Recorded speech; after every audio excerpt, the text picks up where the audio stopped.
दूसरी बड़ी अहम खबर पर आ रहे हैं कि ये सारी मिलिटेंसी की कार्रवाइयां तब हुई जब दरअंदाजी की भी खबरें सामने आई। और ये जो एक माह के दौरान असेंबली इलेक्शन चले, उससे पहले सिक्योरिटी एजेंट्स की डिप्लॉयमेंट हुई, तो ये जो मिलिटेंटों की मूवमेंट थी ये स्क्वीज होकर रह गई और वो ज़्यादा नकल हमल नहीं कर पाए। अब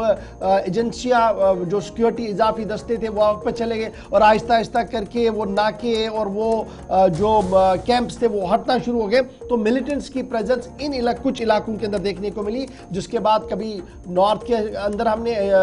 गुलमर्ग के अंदर तस्वीर देखी, कभी गगनगीर के अंदर तस्वीर देखी, कभी शुपियां के अंदर गैर रियासती मजदूर पर हमला देखा। तो इन तमाम हमलों के बाद ये दो तीन चीजें सामने आई कि कोऑर्डिनेशन में भी थोड़ी सी प्रॉब्लम हुई है। दूसरा, जो नौजवान रेडिकलाइज हो रहा है, यानी जिसको इंतहा पसंदी की ओर झोंका जा रहा है, और ये डायरेक्टली नहीं हो रहा है। अब मॉडर्न गैजेट, जिस पर हम कल भी बात कर रहे थे, आज इंटेलिजेंस एजेंसी मुख्तलिफ ज़राया से जो रिपोर्ट सामने आई है उसमें इस बात की तस्दीक हुई है कि मुख्तलिफ ज़रायों से नौजवानों तक पहुँचने की कोशिश की जा रही है। टेलीग्राम हो, मेस्टोडाम हो और दीगर कुछ ऐसे ऐप्स हैं जिनका सहारा सरहद पार और दुनिया भर के अंदर लोग ले रहे हैं ताकि नौजवान मुसलमान, ये जो जम्मू कश्मीर के और कश्मीर प्रोविंस के नौजवान हैं, उन तक पहुंचा जाए और उन्हें किसी न किसी तरीके से उस दायरे में लाया जाए जो वो चाह रहे हैं। अगरचे कुछ ज़िलों के अंदर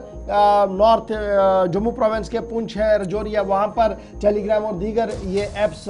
ममनू करार दी गई, बंद कर दी गई हैं। लाहम अभी भी कई इलाकों के अंदर चल रही है, जिसके बाद सिक्योरिटी एजेंसीज काफ़ी ज़्यादा हाई अलर्ट पर आ गई हैं और तमाम तर सूरत हाल को देख रही है। सीधे श्रीनगर चलेंगे, दोबारा इमरान नाइको हमारे साथ है। इमरान, बड़ी इंपॉर्टेंट बात है, कल भी हम गुफ्तगू जब कर रहे थे तो इसी तनाजुर में बात हो रही थी, जो इंटेलिजेंस रिपोर्ट्स आ रही थी, लेकिन अब जो खबर सामने आ रही है जेड मोड को लेकर ऑलमोस्ट पिक्चर क्लियर है। दो मिलिटेंटों की तस्वीरें सामने आई। एक के बारे में कहा गया कि ये कुलगाम का नौजवान है और हथियार जो हाथ में, एक के पास AK-47 है, एक के पास अमरीकी खुदकार राइफल है जो एक जमाने में अफगानिस्तान के अंदर अमरीकी फौजियां इस्तेमाल कर रही थी, पाकिस्तान पहुंची और पाकिस्तान से यहां तक आई है। सीधी सी बात है। तो ये हम माने कि इन्फिल्ट्रेशन अटेम्प्ट्स हुई हैं, ये हथियार यहां पहुंचा है और ये बड़ा एक सिक्योरिटी अलार्म है, जिसको लेकर खुद लेफ्टिनेंट गवर्नर ने भी जब रिव्यू लिया, अगरचे उनकी डिटेल सामने नहीं रखी गई हैं, लेकिन जरूर जो जराया बता रहे थे उसमें इन तमाम मुद्दों को ऑन बोर्ड लिया गया, पॉइंट बनाया गया, डिस्कस किया गया, स्ट्रेटजियां तब बनाई गई कि किस तरीके से इसको हैंडल किया जाए।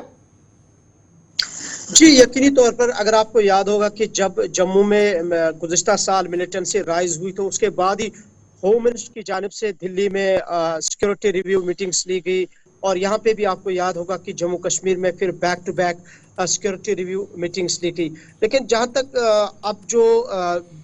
टारगेट किलिंग का एक नई फ्रेश वेव स्टार्ट हुई और ख़ासकर जिस तरह से आपने गगनगीर गांदरबल का जिक्र किया या गुलमर्ग के बूटा पथरी इलाके का जिक्र किया, हालांकि बूटा पथरी बिल्कुल गुलमर्ग के पास में है, लेकिन इन हमलों के बाद ही यहाँ पे दोबारा से सिक्योरिटी रिव्यू मीटिंग्स ली जा रही है। हालांकि ऑलरेडी हर महीने यहाँ होम मिनिस्टर की तरफ से मीटिंग ली जाती है और यहाँ जो मीटिंग ली जाती है और हर एक महीने के बाद या हर शाम को पूरा यहाँ का जो डेटा है वो भेजा जाता है और यहाँ का पूरा जो खाका पेश किया जाता है उसका रिव्यू लिया जाता है होम मिनिस्टर की जानिब से। लेकिन इन दो हमलों के बाद सिक्योरिटी एजेंसियां या लेफ्टिनेंट गवर्नर की तरफ से जो रिव्यू मीटिंग ली गई उसमें क्लियर कट डायरेक्शंस दी गई कि लूप होल कहाँ पे हैं, ऑल दो के बॉर्डर्स को टाइट किया गया है, सिक्योरिटी को बढ़ा दिया गया है। जैसे कि अमरनाथ यात्रा के बाद हम देखें असेंबली इलेक्शन, पार्लियामेंट इलेक्शन और बैक टू बैक बड़े इवेंट्स यहाँ पे हुए और उन दौरान सिक्योरिटी के डिप्लॉयमेंट है वो यहाँ पे बढ़ा दी गई। लेकिन अब जिस तरीके से हमले हुए हैं, जैसे आपने भी जिक्र किया कि जो गांदरबल में अटैक हुआ है जिसमें ये बताया गया है कि एक मकामी मिलिटेंट के सपोर्ट से एक फॉरेन मिलिटेंट का ये हमला M4 राइफल से, जो कि अमेरिकन राइफल है बेसिकली, और उससे ये हमला किया गया है। लेकिन अब सिक्योरिटी एजेंसियों के लिए जो हमारे पास भी इतलात है, एक बड़ा चैलेंज यही है कि जो डिजिटल प्लेटफॉर्म्स का इस्तेमाल किया जा रहा है, जैसे हमने कल भी जिक्र किया था कि यूट्यूब के जरिए ट्रेनिंग दी जा रही है और इसके अलावा जो मास्टरडोम या फिर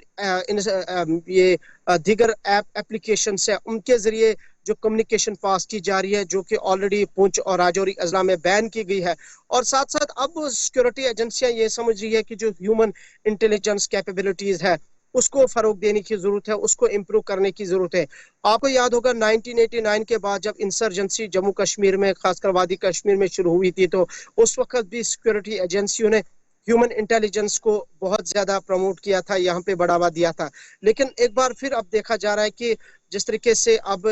इन्फिल्ट्रेशन, जो हमारे पास ये भी इत्तलात है जिसका आपने भी बताया कि दिसंबर 2023 के बाद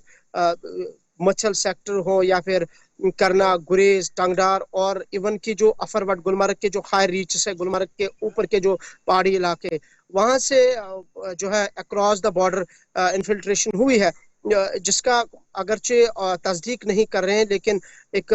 क्रेडिबल सोर्सेज से पता चला है कि काफ़ी जो फॉरेन मिलिटेंट्स है वो एंटर हुए हैं। और जिसकी कड़ी में जो गुलमर्ग का अटैक हुआ है, जिस तरीके और जिस पॉइंट पे वो अटैक हुआ, एक उसी तनाजुर में अब देखा जा रहा है कि सिक्योरिटी एजेंसीज इस चीज़ को अब एक अलार्मिंग सिचुएशन देख रहे हैं। और इस अलार्मिंग सिचुएशन को टैकल करने के लिए या इसको काउंटर करने के लिए अब ह्यूमन इंटेलिजेंस को एक तो उसको प्रमोट किया जा रहा है, उस पर काम अब शुरू कर दिया जा रहा है। और दूसरा ये कि जो मैंने कहा कि डिजिटल प्लेटफॉर्म्स का अब एक बड़ा इनके लिए चैलेंज बनता जा रहा है, और उस पर भी अब दूसरी तरफ से काम शुरू हुआ। इवन कि ये भी सिक्योरिटी एजेंसीज ये मान रही हैं कि जिस तरह असेंबली के इलेक्शंस हुए या पार्लियामेंट इलेक्शंस हुए तो डिप्लॉयमेंट बहुत ज़्यादा थी यहाँ पे, और इवन कि अब जो मिलिटेंट्स है वो अब उन इलाकों में नहीं जा रहे हैं जहाँ पे जहाँ पे लोग रहते हैं, और ये उन जगहों पे ज़्यादा खुद को हाइड करते हैं जो लोगों की जो एक्सेस, जहाँ लोगों की एक्सेस है उससे दूर रहने की कोशिश करते मिलाकर अब ये हैं। जिस माना तरह जाए से कि सिक्योरिटी एजेंसियों ने भी अपना प्लान जो है वो तरतीब दे दिया है और बड़े पैमाने पर सर्च ऑपरेशन भी चल रहे हैं। चूंकि जब हम सिक्योरिटी की बात कर रहे थे, हमने सिक्योरिटी ग्रिड की बात की, इन्फिल्ट्रेशन की भी थोड़ी सी बात हुई,